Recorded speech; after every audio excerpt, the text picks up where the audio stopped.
Le mardi 9 août 1988, notre voyage a débuté tôt le matin, à 7 heures précises. Alors que nous quittions la ville de Salé, l'enthousiasme était palpable, mais une petite mésaventure nous attendait. Peu après notre départ, mon vélo a rencontré une panne. Heureusement, Abbas était là pour m'aider à réparer le problème. Ensemble, nous avons rapidement remis le vélo en état de marche, prêt à reprendre notre route vers l'inconnu. Après avoir surmonté cet obstacle, nous n'avons pas revu notre ami Abdallah jusqu'à ce que nous atteignions l'entrée de Kénitra. Sa présence a été accueillie avec joie, et notre petit groupe était à nouveau réuni. Dans le centre-ville de Kénitra, l'heure était venue de reprendre des forces. Nous avons acheté de la nourriture, savourant chaque bouchée tout en poursuivant notre chemin hors de la ville. Ce repas, bien que simple, a ravivé notre énergie pour continuer notre aventure. Cette première journée de voyage a été marquée par des défis et des retrouvailles, un début prometteur pour l'expédition qui nous attendait. Après 2 heures de pédalage intense, défiant un vent puissant qui semblait vouloir nous repousser en arrière, nous avons finalement atteint notre destination. À 5 heures, nous sommes arrivés dans la charmante commune de Sidi Al-Altazi, le point culminant de notre aventure cycliste du jour. Épuisés mais satisfaits de notre parcours, nous avons décidé de faire une pause bien méritée. Nous avons trouvé un petit snack accueillant où nous avons fait une halte pour récupérer nos forces. Le choix du repas s'est porté sur un plat simple mais savoureux, de la viande hachée, qui nous a été servi avec un verre de thé chaud. Ce repas était exactement ce dont nous avions besoin après notre long trajet. Le thé, bien chaud, a été un véritable réconfort, apaisant notre fatigue et nous réchauffant après avoir lutté contre le vent. En réfléchissant à notre aventure, nous avons réalisé que chaque coup de pédale, chaque rafale de vent, en valait la peine. Sidi Al-Altazi, avec son atmosphère calme et ses habitants accueillants, a été une récompense bien méritée après notre effort. En conclusion, ce voyage nous a non seulement permis de tester notre endurance physique mais aussi de découvrir la beauté simple de Sidi Al-Altazi.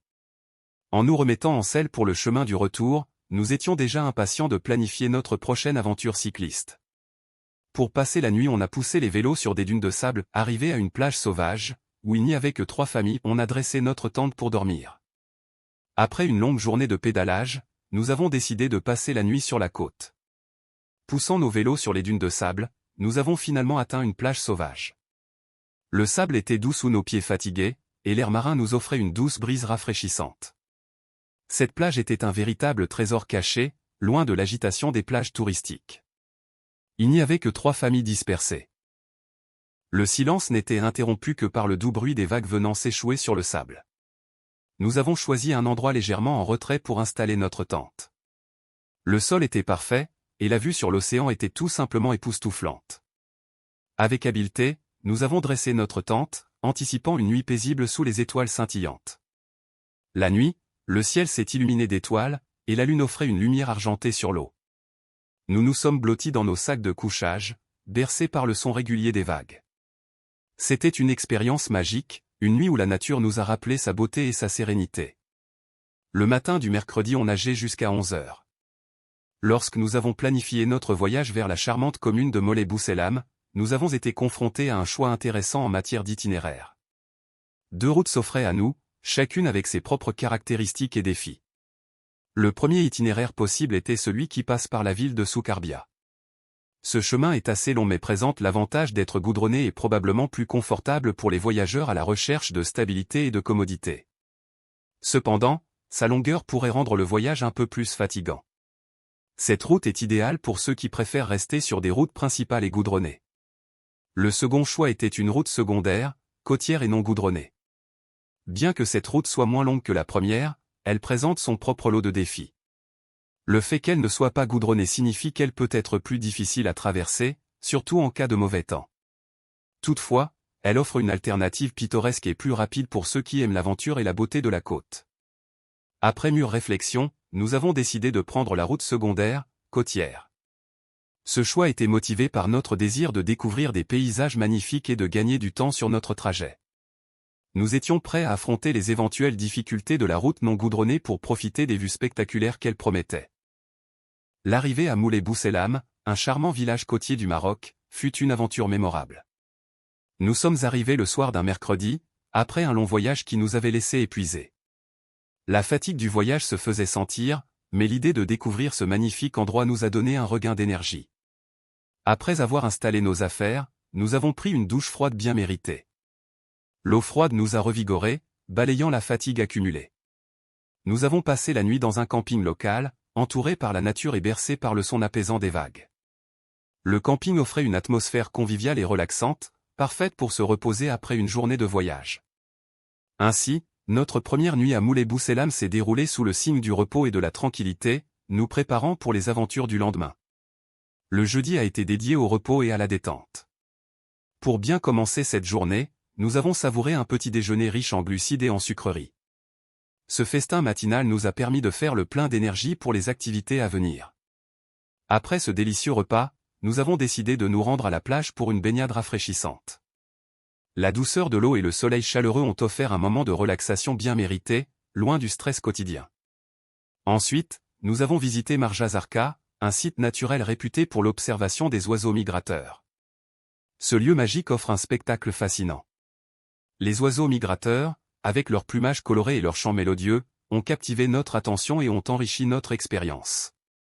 Cette journée a été une parfaite combinaison de détente et de découverte, nous permettant de nous ressourcer tout en appréciant la beauté de la nature. L'après-midi fut marqué par un délicieux festin de sardines grillées. Les sardines, parfaitement assaisonnées et grillées à la perfection, ont apporté une explosion de saveurs maritimes à chaque bouchée. Ce plat, simple mais raffiné, a été suivi par un assortiment de fruits frais, ajoutant une touche sucrée et juteuse à notre repas. Après ce festin copieux, une sieste s'imposait naturellement, permettant à chacun de se reposer et de savourer ses instants de quiétude. Le soir, nous avons continué notre aventure culinaire avec un dîner savoureux à base de viande hachée. Ce plat, riche et réconfortant, fut accompagné d'un thé à la menthe, dont l'arôme apaisant a parfaitement complété notre repas. Après ce dîner, une promenade sous les étoiles nous a permis de digérer tout en profitant de la fraîcheur nocturne. Cette balade, empreinte de sérénité et de bonne humeur, a conclu cette journée gourmande sur une note douce et agréable. Pour dormir confortablement sous une tente, nous avons cherché des cartons auprès des épiceries locales. Ces cartons nous ont servi d'isolants efficaces contre le sol froid et dur, offrant ainsi un peu plus de confort pour notre nuit sous les étoiles. Le vendredi matin, après à Marjazarka. Ce lieu est réputé pour ses paysages pittoresques et sa biodiversité étonnante. La randonnée a été enrichissante, nous permettant de nous immerger pleinement dans la beauté naturelle de la région. Vers 14 heures, nous étions de retour au camping, pleins d'énergie et prêts à préparer notre déjeuner. Nous avions décidé de cuisiner du guedid, un plat traditionnel savoureux. Cependant, nous avons rencontré un petit obstacle, le guedid nécessite une préparation la veille pour développer toute sa saveur. Malheureusement, notre repas n'a été prêt qu'à 20 heures.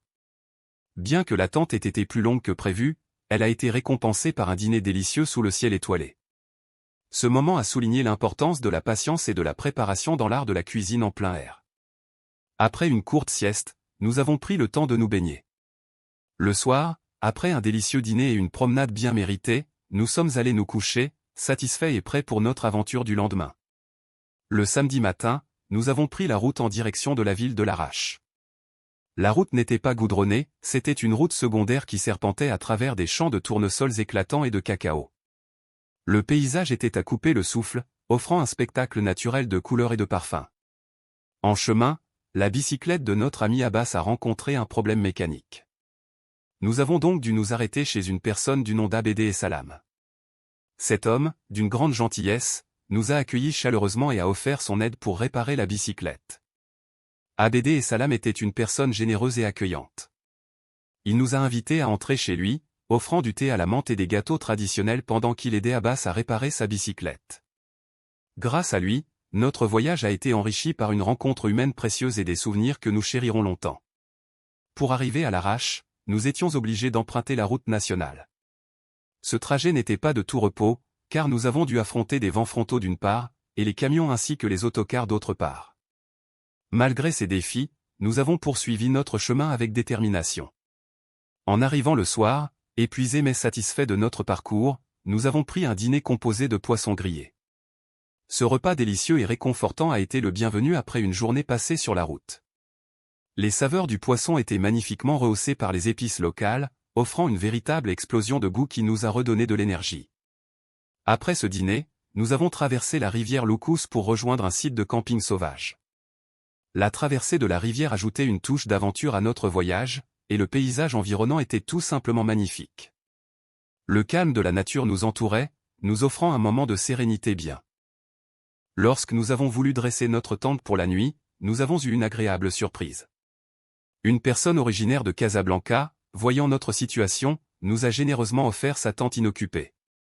Ce geste de gentillesse inattendue a été très apprécié, et nous avons passé une nuit confortable et paisible grâce à cet acte de générosité. Le lendemain matin, nous avons pris notre petit déjeuner dans la charmante ville de Larache. Ce fut une matinée agréable, où nous avons pu goûter aux spécialités locales et explorer les rues animées. Après le repas, nous sommes retournés au camping pour laver notre linge sale. Cette tâche accomplie, nous avons remercié chaleureusement le propriétaire de la tente pour sa bienveillance. Après avoir exprimé notre gratitude, nous avons pris la route en direction d'Asila, une petite ville connue pour sa propreté et son charme. Nous y sommes arrivés vers 19 h. Asila nous a émerveillés par son atmosphère paisible et ses paysages pittoresques. Nous avons passé la nuit au camping Atlas, où nous avons pu nous reposer et nous préparer pour la suite de notre aventure. Le matin du lundi, nous avons pris la route en direction d'Asila, une charmante ville côtière du Maroc. Notre première mission de la journée était de déguster un délicieux petit déjeuner dans l'un des cafés pittoresques de la ville. L'arôme du café fraîchement moulu et les pâtisseries alléchantes étaient un régal pour nos sens. Après avoir savouré notre petit déjeuner, nous nous sommes dirigés vers un atelier local pour réparer la bicyclette d'Abbas. Le mécanicien, avec son habileté et son sourire accueillant, a rapidement redonné vie à la bicyclette, ce qui nous a permis de continuer notre journée sans encombre. De retour au camping, situé à proximité de la plage, nous avons profité du cadre idyllique pour nous détendre. La mer nous appelait, et après une baignade bien méritée dans les eaux rafraîchissantes, nous nous sommes laissés bercer par le doux bruit des vagues. Le soir venu, nos estomacs nous ont guidés vers un délicieux hamburger, préparé avec soin. Ce repas réconfortant a été la parfaite conclusion d'une journée bien remplie. Mais la journée n'était pas encore terminée. Une promenade dans les ruelles pittoresques de la ville d'Asila nous a permis de découvrir son charme unique et son ambiance chaleureuse, sous le ciel étoilé. Nous sommes rentrés au camping Atlas à pied après une journée bien remplie. C'était un endroit agréable pour se détendre et profiter de la nature environnante. Le mardi matin, nous avons pris la route en direction de Tanger. Le trajet était simple et sans encombre, ce qui m'a permis de profiter de la musique pendant le voyage. Nous sommes arrivés à Tanger à 17 h. À notre arrivée, nous avons été accueillis chaleureusement par la famille d'Abdallah. Ils ont insisté pour que nous passions la nuit chez eux, ce qui nous a permis de découvrir leur hospitalité et de mieux connaître leur culture. Le mercredi, malheureusement, nous avons dû nous séparer d'Abdallah, qui a choisi de rester avec sa famille. Abbas et moi avons décidé de passer la nuit dans un hôtel de la ville, où nous avons pu explorer les alentours et profiter de l'ambiance locale. Le jeudi, notre aventure a pris fin. Nous avons pris le train pour retourner à Rabat, emportant avec nous de nombreux souvenirs de ce voyage mémorable. C'était une expérience enrichissante, pleine de découvertes et de rencontres inoubliables.